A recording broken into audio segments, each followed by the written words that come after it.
on, everybody? This is Shane Baker with Shane Baker Studios, and I'm here in the gallery section of Unexpected in U Studios, and I've got some good news. Oh, I've got some good news. So, I just bought a new camera, but not just any camera. Check this out. The 5dsr. Now, if you don't know what that means, it's 50 megapixels. So let me put this in perspective. Medium format cameras, which are the best. I mean, these are like $50,000 cameras. Shoot, 50 megapixels and 100 megapixels. So in my hand is essentially a medium format camera masquerading as a Canon camera. What does that mean? Well, it means that architecture images, fashion images, portrait images, crisper, more depth, just a whole other stratosphere of quality. I mean, this is the same quality of stuff that you're going to see coming out of New York and LA fashion photographers and high-end architecture photographers. The resolution is ridiculous, and the cropping on it is awesome. Let's say that I shot a big wide image, and you're like, you know what, I don't need all that, I just want a little tiny piece. Well, on most cameras, you crop it, and that little tiny piece looks like crap. Not on this camera. It's going to look awesome across the board. I mean, I've already did some test shoots earlier today, and I'm going to share those a little bit later, but I'm blown away, blown away. So I can't wait to start using this camera with my clients, and if you're a client and you need some high-end resolution images, I mean the kind of stuff that you would want to put on a billboard and have it look amazing, or some big wall-sized prints, well, I'm one of the few photographers in Arizona that's got a camera that can handle that resolution. So hit me up, guys. Follow me on Instagram at Shane Baker Studios. Take care. Okay, so what you guys are looking at right now is Capture One. It's one of a few programs that I use to edit images in, and I'm going to do a comparison for you. So today I got my brand new 5dsr and just freaking excited. This thing is just so cool. So I set up a tripod, went over to Tempe Center of Arts here in Tempe, Arizona, and I took a shot with the 5dsr. And I had my friend, Sung Moon, we'll give him a shout out, Sung Moon Photography. I had his Mark III, so his Canon 5D Mark III with me as well. And I said, you know what, let's go ahead and take a comparison shot and really see how this epic this medium format masquerading around as a Canon DSLR full frame operates compared to the Mark III. Now, here's the thing, if you know a professional photographer and they shoot Canon, chances are they may be shooting the Mark III. It is a very good camera. It's just awesome. It's a workhorse camera. It's, what is it, 22.3 megapixels, something around there. It's awesome. Okay, and all I wanted to do was see how my camera stacks up against what is already known and appreciated as a very high-end camera for photographers. So here on the left, we have my camera, the 5dsr, and over here we've got the shot taken with the Mark III. Now, the lens was the exact same. I used a 24 to 70 millimeter, I believe it was a 2.8. Very high-end quality glass from Canon. It's a workhorse. And down here you can see that I try to keep the settings the same. Now I messed up a little bit. My f-stop is 11. Oh, actually no. So no, my f-stop's 11 on both of them. Okay, cool.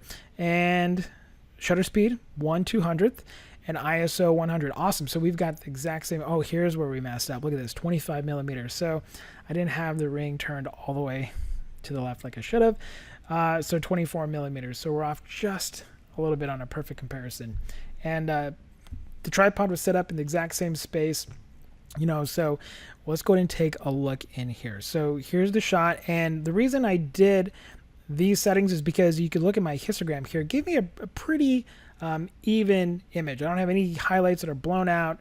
I don't have any darks that I'm crushing. So, you know, it was taken like at noon, which is a horrible time to take a photo, but it is what it is. So let's go ahead and zoom in here to both of them.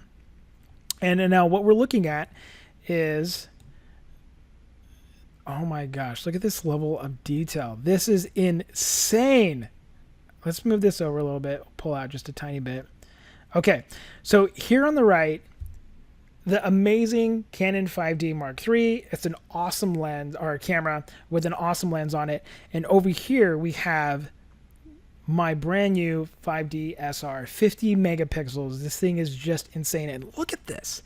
This is out of control. I mean, just looking at these two images, it's obvious that you can look at this and this is so much crisper and cleaner. And the amount of detail in this area just crushes the amount of detail that you see over here out of the 5D Mark III. I mean, now, and here's why it's important. If you're a client and you need some architecture shots and you want some crisp details from the front to the back of the image, dude, this new camera of mine is just going to give it to you. It's just going to crush it. Look at this. This is so cool.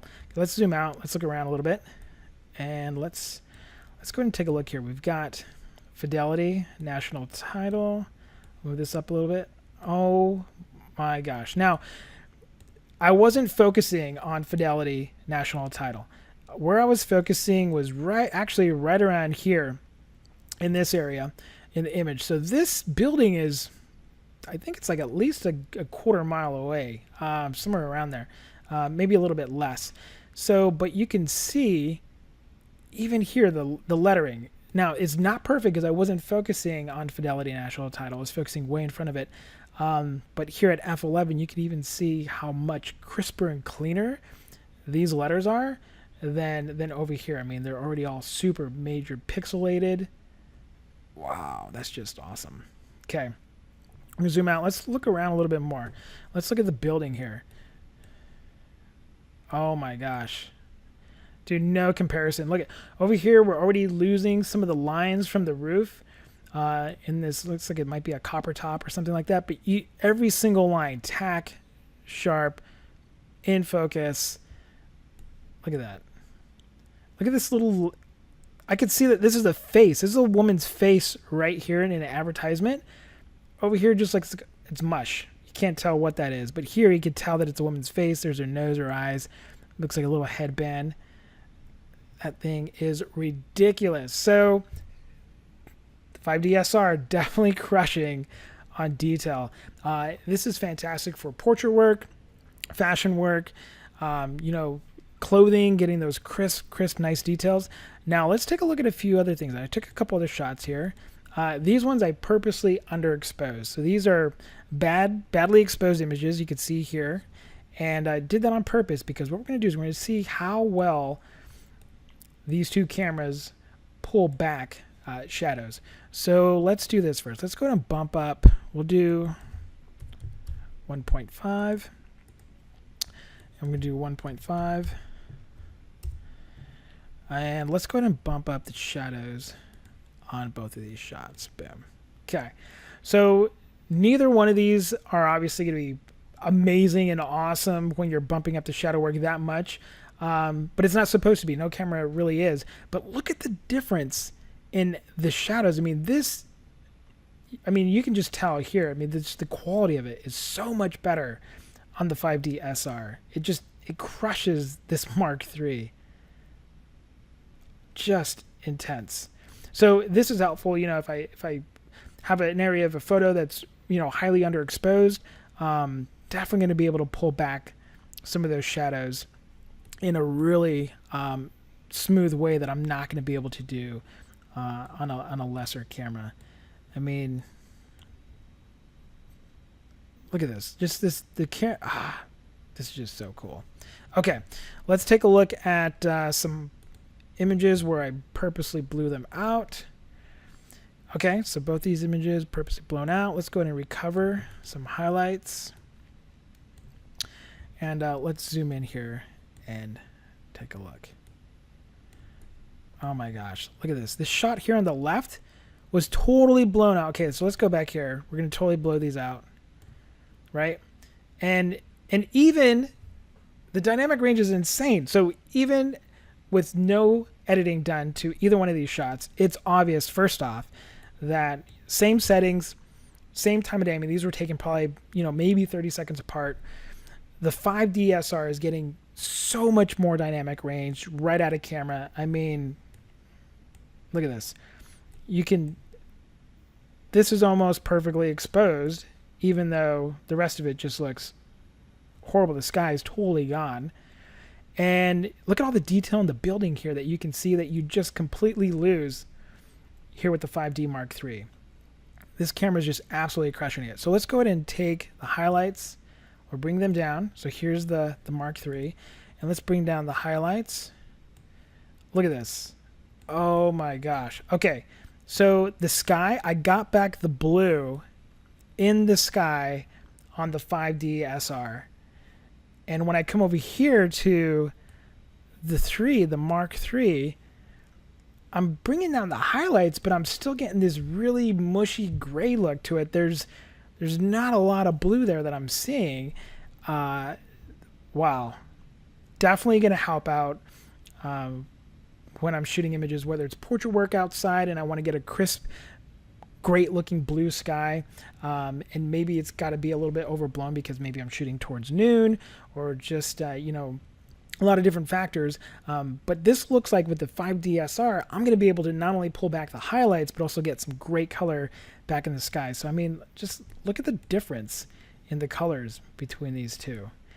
And this is just with one basic editing. Now there's a ton of things you can do with editing that you that we're not going to cover right now, but just this level of detail. And look at these trees. So let's go ahead and zoom in here. Boom, bam. Just awesome detail. I mean, look at this. You can already see all the pixelization. I don't even know if that's a word. Pixelating pixels on this ball here. And here we still got pretty much a smooth shape. And look at this little grate right here, it's mush. Like you can't tell, it looks like it's got all kinds of weird designs going on here. You don't know what it looks like. But here you can tell it's straight up and down wires or, you know, bars. And if you're shooting architecture, and this might be really important because this will actually show you the accurate representation of what is there versus this. I mean, this gives you a completely different pattern. It can't really give you what it is that you're looking at. Look how far away we are. I mean, I am far away. So here's the other cool thing about this camera. So it's 50 megapixels here on the left and like 22.3 here on the right. Again, this camera is what most Canon photographers may be shooting with. They may have the new Mark IV that's out. Very few of them are going to have the 5dsr or shooting with medium format, which is comparable to what you'll see here on the left. But if you're shooting, for example, architecture and details are important to you. I mean, look at the level of detail that you see here that you lose out on this side. And let's say that I took this shot and initially you wanted it. This is horrible composition, right? You wouldn't really want to give this to a client, but let's say that the client wanted this and they said, you know what, Shane, on second thought, we don't want that. We actually want this scene right here, right?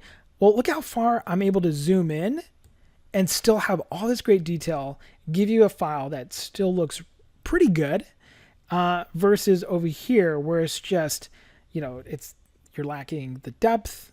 There's not a lot of great contrast there. Definitely a lot of pixelization. I don't even know if that's a real word again. And all the detail that we're losing in places like these bars here standing up. You know, even like, let's look back here. Like I can even see individual telephone poles. I mean, this has got to be like a mile away and just totally losing them. You don't even know that there's lines here.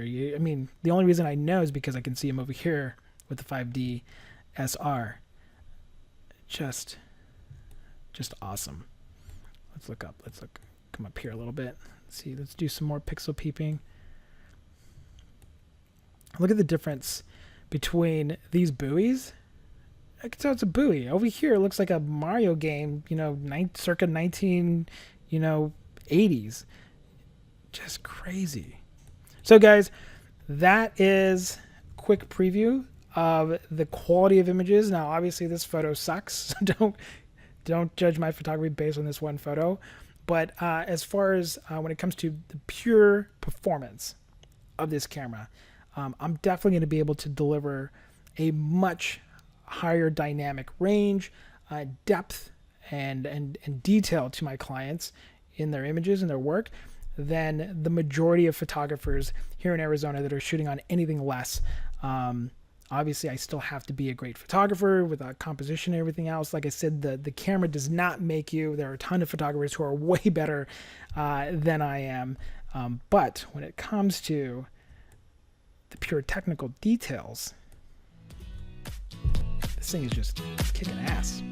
Thanks, guys. Follow me on Instagram at Shane Becker Studios. Take care.